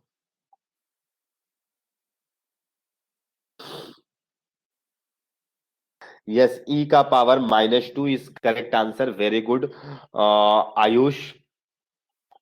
ई का पावर माइनस, एक और भी सामने से कुछ और भी रहेगा आगे। हाँ, आगे कुछ और भी रहेगा, N2O5 का जीरो। हाँ, अभी फलक का जवाब सही है।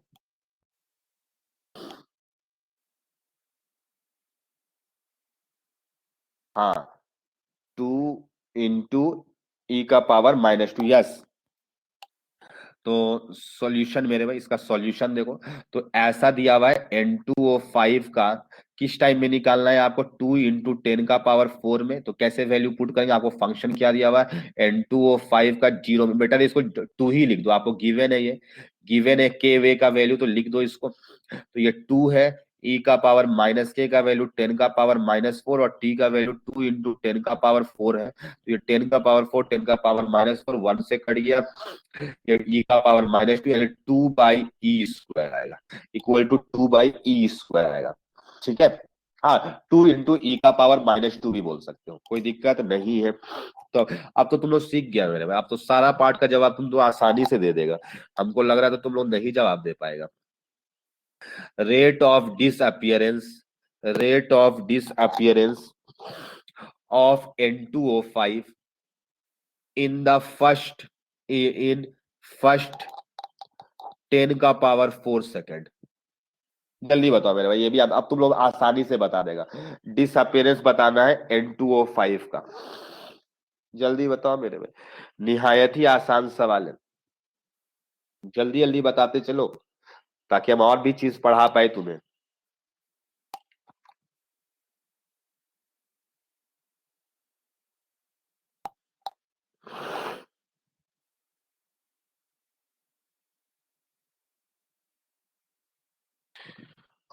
2/e, 2 रेट ऑफ डिसअपियरेंस निकालना है आपको, फर्स्ट 10⁻⁷ और 2 - 2/e डिवाइडेड बाई 10⁻⁴। ना, गड़बड़ है। 2 e⁻⁻² नहीं। अभी राज एक चीज तुम लोग छोड़ देना, माइनस क्यों नहीं कर रहा है, 2 से अरे गड़बड़ कर दिया तुम लोग। फर्स्ट इनिशियली -N2O5, ठीक है, अपॉन डेल्टा टी निकालना, ये रेट ऑफ डिसअपियरेंस हो गया। कैसे निकालोगे मेरे भाई, तो यहाँ पे ऐसा ना पुट करोगे कि फाइनल कॉन्सेंट्रेशन यानी N2O5 का कॉन्सेंट्रेशन एट 10⁻⁻4, और N2O5 क्या लिख दे रहे हैं, N2O5 का कॉन्सेंट्रेशन जीरो टाइम है, फाइनल माइनस इनिशियल, और डिवाइडेड बाई जो टाइम लगा 10⁻⁴, यही लिखेंगे ना। तो 10⁻⁴ में निकालना पड़ेगा मेरे भाई, तो निकालो इसका वैल्यू, तो आसानी से निकल जाएगा 10⁻⁴, तो ई का पावर -1, 2/e आएगा, क्या आएगा, 2/e आएगा, और ये -2 हो जाएगा, तो माइनस को अंदर करोगे तो 2 - 2/e डिवाइडेड बाई 10⁻⁴, यही आंसर होगा मेरे भाई, यही आंसर होगा। हम कैलकुलेशन नहीं कर सकते, पॉसिबल नहीं है। ठीक है, तो आई होप आपको समझ आया होगा। चलो अगला part, third number, rate of disappearance of N2O5 इन, या फ्रॉम, फ्रॉम ले लो 10⁻⁴ सेकेंड टू 2 × 10⁻⁴ सेकेंड। बताओ इसका आंसर क्या आएगा,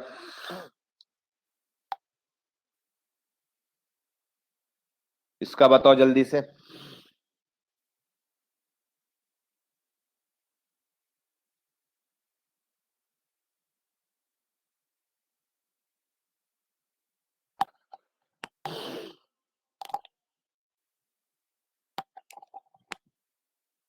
किसी का आया मेरे भाई, तो आपको कैसे निकालना पड़ेगा? तो हम माइनस ले लिए, N2O5 का कॉन्सेंट्रेशन 2 × 10⁻⁴ में जो निकाल के बैठे हुए हैं, और अभी 10⁻⁴ में निकाले हैं, और डिवाइडेड बाई टाइम का चेंज 10⁻⁴ का ही हुआ है, चेंज इन टाइम। तो क्या आ जाएगा मेरे भाई? तो ये 2 माइनस को अंदर कर दो तो ये हो जाएगा 2/e -2/e² डिवाइडेड बाई 10⁻⁴। ये आंसर हो जाएगा। ठीक है माय डियर स्टूडेंट्स, तो ये आंसर हुआ थर्ड पार्ट का, जो कि तुम आसानी से बता दिए, जो कि सही जवाब लग रहा है। विपुल 2e⁻⁻1 भी होता। ठीक है, कोई दिक्कत नहीं है, हमको लगता है कि तुम सही बनाए हो, कॉपी में लिखने में गड़बड़ किए हो। ठीक है, चलो मेरे भाई, अब एक इंस्टेंटेनियस रेट का इसी में एक पार्ट दे रहे हैं, क्योंकि फंक्शन दिए हैं, तो फंक्शन जब भी दिया जाता है तो वहां पे इंस्टेंटेनियस रेट आसानी से निकाल सकते हो तुम। तो निकालो rate of reaction at 10⁻⁴ second. Rate of reaction at 10⁻, at लिखने का मतलब पॉइंट ऑफ टाइम के लिए हो गया। ठीक है, तो फोर्थ पार्ट है इसका, ऐसा नहीं कि पार्ट खत्म हो गया, देते जाएंगे मेरे भाई। Rate of reaction at 10⁻⁴ second, rate of reaction eight 10⁻⁻⁴ seconds. जल्दी बताओ। उम्मीद करते हैं कि सबको जवाब दे देगा, डिफरेंशिएशन थोड़ा बहुत तो आता ही होगा। ठीक है,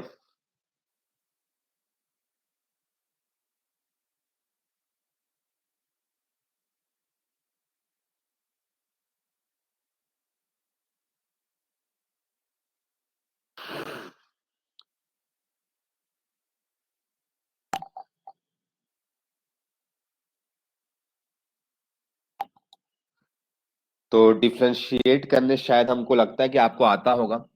तो रेट का भी रिएक्शन का निकालना है मेरे भाई। तो यहाँ पे एक बड़ा गेम है मेरे भाई। क्या गेम है कि पहले आपको रिएक्शन लिखा हुआ था कि N2O5 जो है वो डिकम्पोज हो रहा है NO2 में और O2 में, तो पहले तो आपको बैलेंस करना पड़ेगा। Without reaction balanced rate of reaction defined नहीं है। तो यहाँ पे बैलेंस करोगे मेरे भाई, तो यहाँ पे 5 है, तो यहाँ पे 2 लगाना पड़ेगा, यहाँ पे 4 लगाना पड़ेगा। अब रिएक्शन बैलेंस हुआ है। मिनिमम इंटीग्रल कोफिशिएंट, हाँ आयुष का जवाब सही लग रहा है हमें, ई का पावर, लेकिन -2 नहीं आएगा हमें लगता है, फिर भी देखते हैं, अभी मे भी आ जाए। ठीक है, तो ये हुआ मेरे भाई। अब क्या होगा? अब क्या होगा? Rate of reaction. तो रेट ऑफ रिएक्शन एट निकालना है, इसका मतलब अब डिफरेंशिएशन वाला करना पड़ेगा। N2O5 अपॉन dt, कब मेरे भाई? At time t = 10⁻⁴ second. ऐसे करना है। N2O5 का फंक्शन है मेरे भाई, N2O5 का एक फंक्शन दिया हुआ, क्या चीज? 2। क्या है? 2 लिख दिया मेरे भाई। तुमको 2 कहां से लिख दिया? तो N2O5 जीरो टाइम में कितना था? 2 ही तो था। e⁻−kt upon dt। कांस्टेंट का कोई डिफरेंशिएशन नहीं होता, उसको बाहर करो तो -2।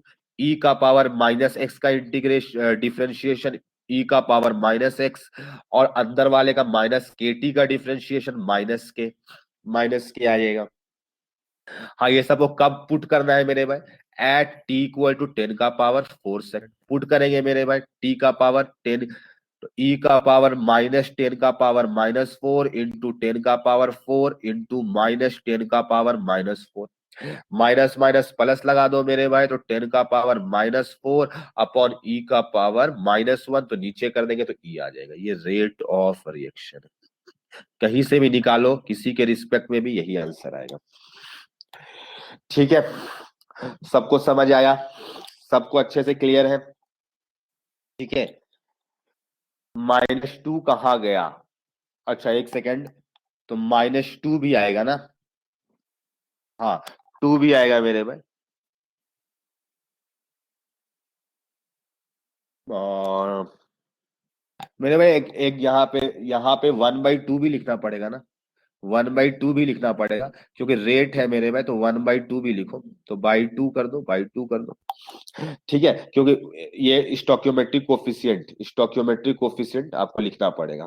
ठीक है, यहाँ पे एक मिस्टेक हो सकता है आपसे। ठीक है, वो डिसअपियरेंस अदरवाइज निकल जाता। ठीक है, तो ये कहां से आया 2? तो बैलेंस वाला 2 है, स्टोक्योमेट्रिक कोफिशिएंट, स्टोक्योमेट्रिक कोफिशिएंट 2 है। ठीक है, हमें आंसर याद था तो हम फाइनली हमको लगा कि 2 कट गया होगा। ठीक है माय डियर स्टूडेंट, क्लियर है सबको? यस या नो? डिफरेंशिएशन आना चाहिए इस चैप्टर में। डिफरेंशिएशन और इंटीग्रेशन में थोड़ा सा महारत हासिल कर लेंगे, थोड़ा सा डिफरेंशिएशन और इंटीग्रेशन में महारत हासिल करके रखेंगे, नहीं तो इस चैप्टर में आपको डिफिकल्टी फेस करना पड़ सकता है, क्योंकि बहुत डिफरेंशिएशन बहुत इंटीग्रेशन, पूरा चैप्टर बोल सकते हो डिफरेंशिएशन इंटीग्रेशन पर बेस्ड है। पूरा पूरा चैप्टर मेरे भाई, पूरा ध्यान रखना इस चीज को। अगर आपको इंटीग्रेशन डिफरेंशिएशन नहीं आता है तो आपको बहुत दिक्कत हो सकता है इस चैप्टर के अंदर पे, बहुत ज्यादा, मतलब बड़ा बड़ा इंटीग्रेशन बड़ा बड़ा डिफरेंशिएशन आएगा। कम से कम डिफरेंशिएशन और इंटीग्रेशन बेसिक्स सीख लेना।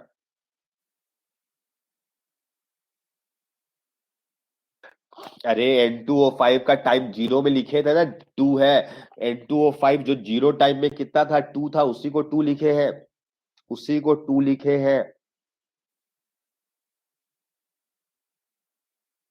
उसी को हम N2O5 करके हम, हाँ 2 कैसे था क्वेश्चन रीड करो, कैसे था क्वेश्चन में रीड करो। फंक्शन के बाद लिखे थे के का वैल्यू और N2O5 जीरो टाइम में लिखे थे।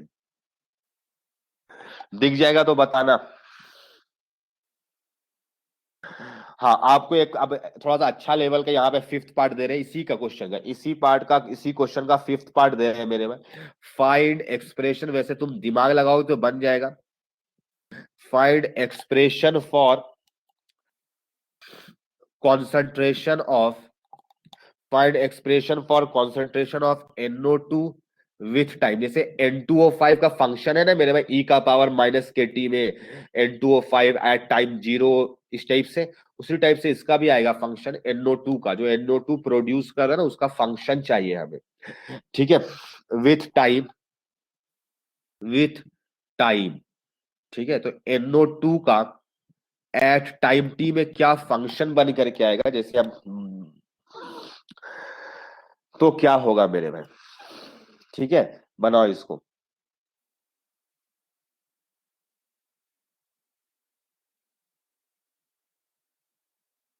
बनाओ इस क्वेश्चन को।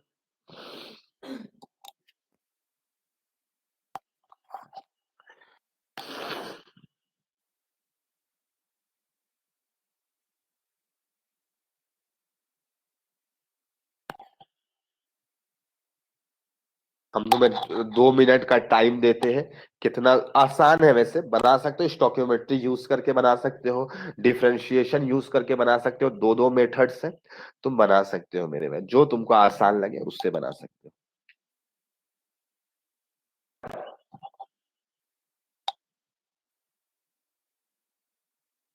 और अगर अप्रोच नहीं ले पाओगे तो हमको लिख दो ना चैट पे कि अप्रोच सर हिंट कर दीजिए, तो ताकि ऐसा ना कि तुम लोग टाइम ले लो और तुम पूरा टाइम वेस्ट कर दो, ऐसा मत करना। हिंट चाहिए अभी आयुष को, और देख लेते हैं मैं, अगर एक स्टूडेंट कुछ लोग बना रहा होगा और सबको चाहिए। समझ गए, इतना में समझ गए। ठीक है, हम समझ गए, ठीक है राहुल समझ गए, हम इतना हिंट लिख दिया तो मतलब हमको समझ में आ गया कि थोड़ा सा हिंट चाहिए। ठीक है, आप लोग अभी 11th पे हो, 12th का सिलेबस है तो उन लोग थोड़ा सा अप्रोच ले लेते हैं।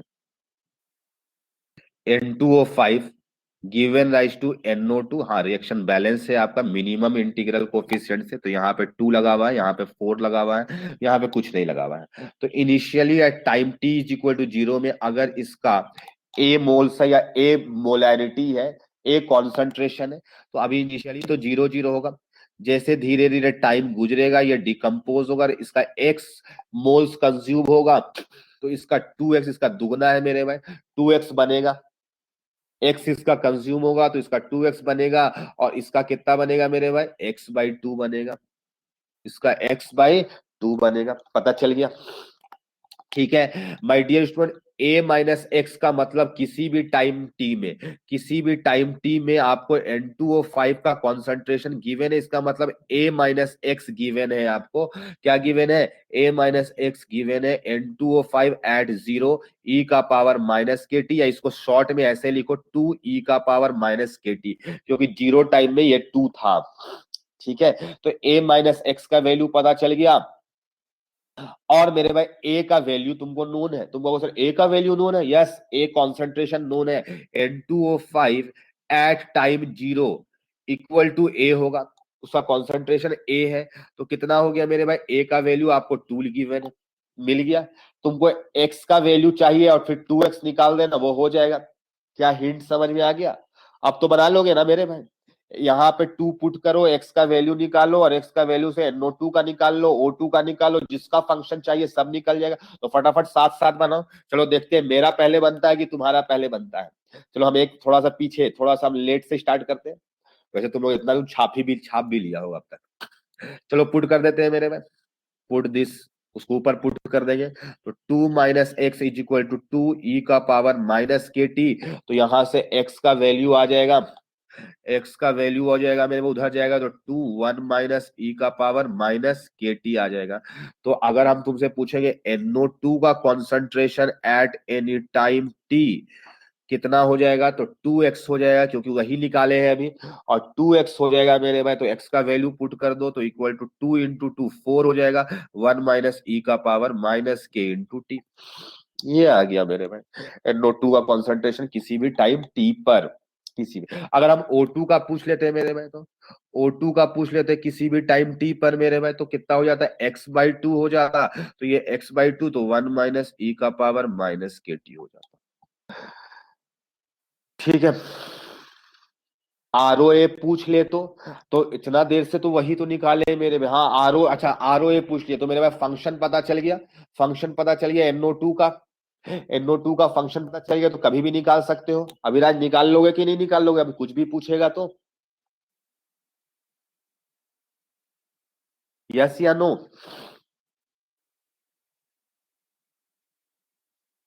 हाँ, डिफ्रेंशिएट करोगे, कॉन्सेंट्रेशन तो मालूम हो गया मेरे भाई, कॉन्सेंट्रेशन तो मालूम हो गया। हाँ, अगर आपको rate of reaction eight particular time यानी स्टैट में पूछेगा, तब आपको डिफ्रेंशिएट करना पड़ेगा। हाँ स्टैट कितने बजे तक चलेगा क्लास? 8 बजे तक। 8 बजे तक भूख लग गया क्या? टेंशन मत लो, ऑर्गेनिक में हम ग्लूकोज दिया करेंगे आपको हम, ठीक है।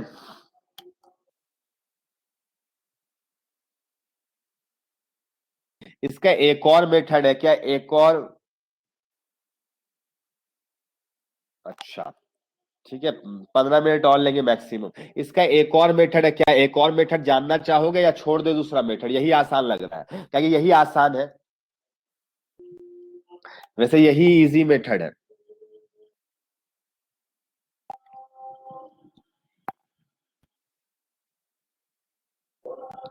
ठीक है, डिफ्रेंशिएट करके, चलो वो सेकंड मेथड तुम लोग घर में बनाना, हम होमवर्क पार्ट में दे देते हैं उसको, कैसे करना अप्रोच सिखा दे रहे हैं। मेरे में ऐसे लिख सकते थे कि नहीं, -1/2 सेकेंड मेथड ऑल्टरनेटिव लिख लेना, इसे कर लेना घर में, ठीक है। ऑल्टरनेटिव लिख करके कर लेना इसे घर में। N2O5 का किसी भी टाइम में रेट, किसी भी टाइम में रेट ऑफ रिएक्शन ये होगा, और मेरे भाई NO2 से कंपेयर करो तो इसका जगह पे 1/4 आएगा, DNO2/dt, ठीक है, DNO2/dt। ठीक है माय डियर स्टूडेंट्स, अब यहाँ पे N2O5 का एक फंक्शन गिवन है, उसको पहले डिफरेंशिएट करो, डिफरेंशिएट करने के बाद एक नया फंक्शन बन करके आएगा, उसको ये 2 से 2 काट सकते हो यहाँ पे, तो 2 कोई नंबर है, फिर इंटीग्रेशन करना पड़ेगा। कर लोगे या कर दे?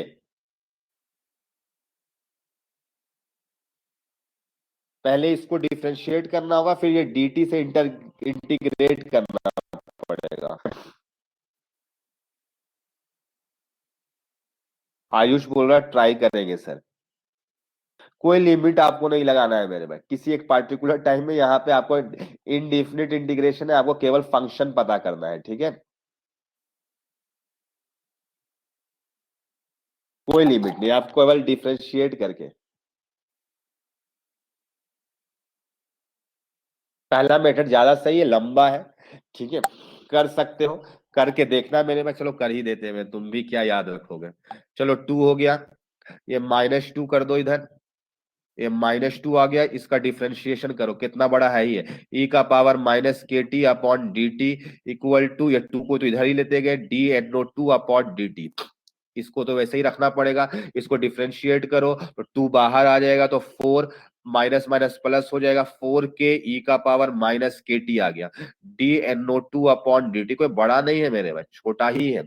अब ये इंटीग्रेट कर दो, NO2 का dNO2 का इंटीग्रेशन इक्वल टू 4 के e का पावर -kt, e का पावर k कांस्टेंट है, dt आ जाएगा, इसका dt को इधर ले गया, बस वही कर रहे हैं मेरे में, इंटीग्रेट करो तो NO2 का जीरो से, जब टाइम जीरो था तो NO2 का कॉन्सेंट्रेशन जीरो था, जब टाइम t है तो NO2 का कॉन्सेंट्रेशन कितना होगा, NO2 टाइम t पर कुछ टाइम t का कॉन्सेंट्रेशन होगा, तो इसको पुट करोगे हमारे भाई लिमिट, तो dx का इंटीग्रेशन x हो जाएगा, और टाइम जीरो में जीरो था उसका कॉन्सेंट्रेशन, तो जीरो माइनस जीरो हो जाएगा लिमिट पुट करने के बाद, 4 के e का पावर -kt का इंटीग्रेशन होगा, e का पावर -x, और -kt का -k नीचे में आएगा, जीरो से t टाइम में, जीरो से t टाइम में पुट करो मेरे भाई, तो NO2 का टाइम t पर 4 के कैंसल हो जाएगा, 4 -4 हो जाएगा,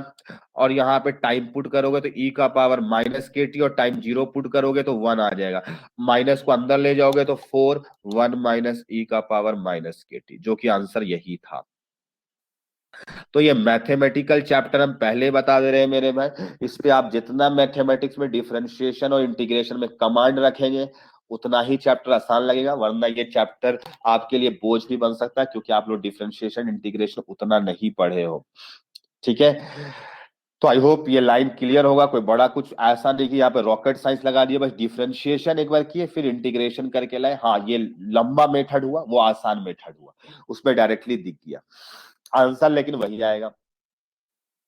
चलो आगे बढ़ते हैं, आगे बढ़ते हैं माय डियर स्टूडेंट्स, और अब हम बात करेंगे रिएक्शन, केमिकल रिएक्शन कितने टाइप का इस चैप्टर के अंदर में पढ़ेंगे। केमिकल रिएक्शन जो होता है ये दो टाइप का होता है, ये दो टाइप का होता है माय डियर स्टूडेंट्स, एक होता है एलिमेंटरी रिएक्शन, एक होता है एलिमेंटरी रिएक्शन, और एक होता है कॉम्प्लेक्स रिएक्शन, कॉम्प्लेक्स रिएक्शन।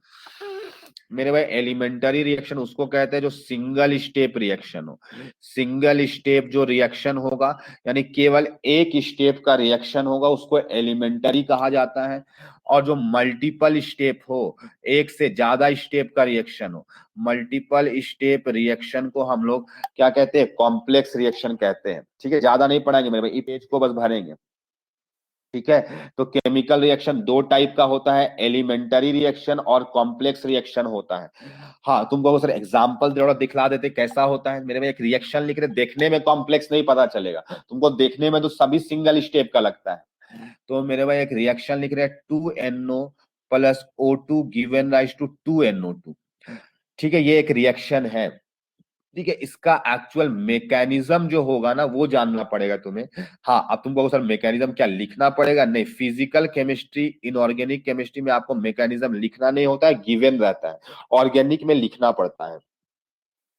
तो मैकेनिज्म जो है इसका गिवन है आपको, 2NO given rise to N2O2, और मेरे में अगला स्टेप में है N2O2 plus O2 given rise to 2NO2। ये दोनों रिएक्शन को अगर जोड़ दोगे तो N2O2 कट जाएगा और ये मिल जाएगा।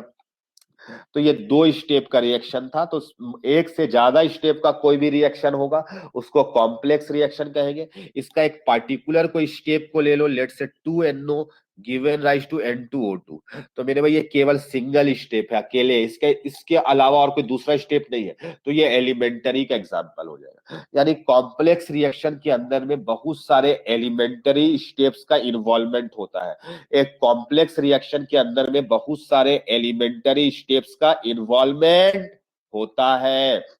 ठीक है बच्चों, तो आई होप आपको लाइन बिल्कुल यहाँ पे क्लियर होगा। ठीक है, अगला टॉपिक मेरे भाई लॉ ऑफ मास एक्शन, इसी से रिलेटेड है, लॉ ऑफ मास एक्शन। तो लॉ ऑफ मास एक्शन का पहले हमको डेफिनेशन लिखना पड़ेगा, फिर समझा सकेंगे तुम्हें। तो लिखो एक definition, according to this law, हाँ, हम चाहते तो लिख सकते थे according to law of mass action, लेकिन हमें लगा कि लंबा हो जाएगा तो थोड़ा छोटा कर दिए। अकॉर्डिंग टू दिस लॉ,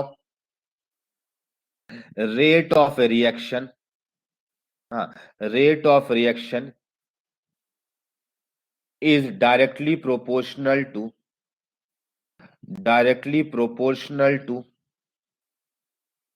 कल भी हमारा क्लास है मेरे भाई, इसी से हम कंटिन्यू करेंगे आगे। Product of active masses, product of active masses, according to this law, rate of reaction is directly proportional to product of active masses of reactants raised to the power, थोड़ा अंग्रेजी मुश्किल लगेगा आपको, लेकिन जो है सो है, स्टोकियोमेट्रिक कोफिशिएंट। तुमको सर मतलब नहीं समझ में आ रहा है सर, अभी हम समझाएंगे तब ना समझ आएगा। तो मेरे में एक लॉ है मास एक्शन का, वो लॉ क्या बोलता है, कोई एक पार्टिकुलर रिएक्शन है, लेट से एक रिएक्शन है A plus B given rise to product. मेरे में कोई भी एक रिएक्शन है जो इस टाइप से, ऐसा रिएक्शन है, प्रोडक्ट से हमको मतलब नहीं, क्योंकि रिएक्टेंट्स केवल है यहाँ पे केवल क्या है, रिएक्टेंट्स है, इसलिए हमको रिएक्टेंट्स से मतलब है। तो हमको बताया गया रेट जो होगा वो डिपेंड प्रोपोर्शनल होगा, डायरेक्टली प्रोपोर्शनल एक्टिव मासेस, मेरे में एक्टिव मास ऑफ ए, ये ए एक्टिव मास है, का पावर स्टोकियोमेट्रिक कोफिशिएंट ए हो जाएगा, का पावर ये स्टोकियोमेट्रिक कोफिशिएंट है। और ये जो बड़ा सा स्मॉल में ही बड़ा जो लिखा गया वो एक्टिव मास को बता रहा है। और मेरे भाई ये एक्टिव मास ऑफ बी का पावर बी, समझ आया, यहाँ पे लिख लो। ए क्या है, एक्टिव मास ऑफ ए है।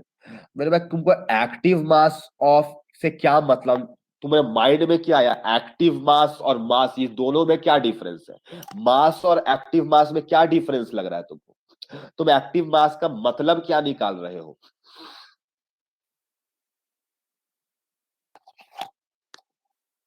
तुम माइक ऑन करके भी बोल सकते हो, शायद इसी के लिए तुम हमको माइक बोले थे कि ईयरफोन लगाइएगा सर आप।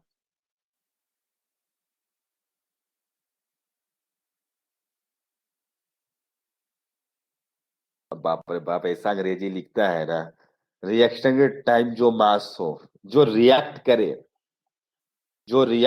सही बात है, जो रिएक्ट करेगा वही एक्टिव होगा, है ना, जो रिएक्ट करे वही एक्टिव होगा। मास जो रिएक्शन में पार्टिसिपेट करे, यस ऋषभ सही बोल रहा है, यस मेरे भाई, इसी टाइप का कुछ मीनिंग है, जो रिएक्शन में एक्टिवली पार्टिसिपेट करे, जो कोढ़िया है वो रिएक्शन में पार्टिसिपेट नहीं करेगा। समझ में आया क्या बोले हम, जो कोढ़िया है वो रिएक्शन में पार्टिसिपेट नहीं करेगा, तो जो एक्टिव है वही पार्टिसिपेट करेगा, जो एक्टिव वही पार्टिसिपेट करेगा, इनएक्टिव है थोड़ा रहेगा।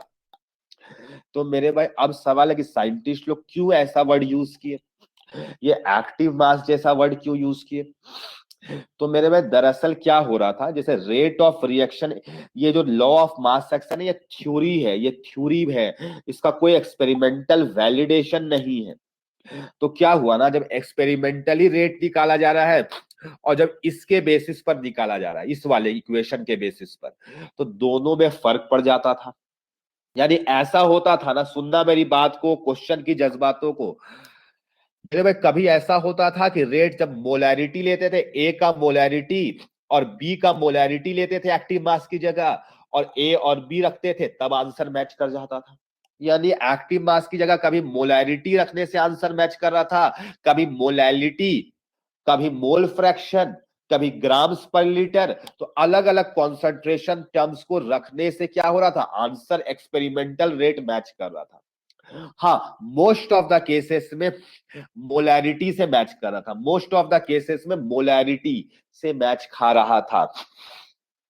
समझ आया, किससे खा रहा था, मोलैरिटी से, लेकिन हर केस में नहीं खा रहा था, तो क्या इसका लॉ तो फेल हो जाएगा फिर।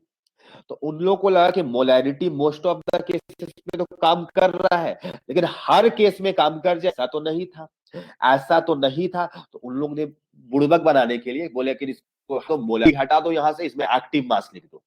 क्या बोले, ऐसा बुड़बक बनाओ कि पता भी ना चले किसी को। समझ आया, तो इस टाइप का वर्ड इंट्रोड्यूस कर दे कि एक्टिव मास जो रिएक्शन में पार्टिसिपेट करेगा। हाँ मेरे भाई, अब बोले ये एक्टिव मास का मोलैरिटी से क्या रिलेशन है?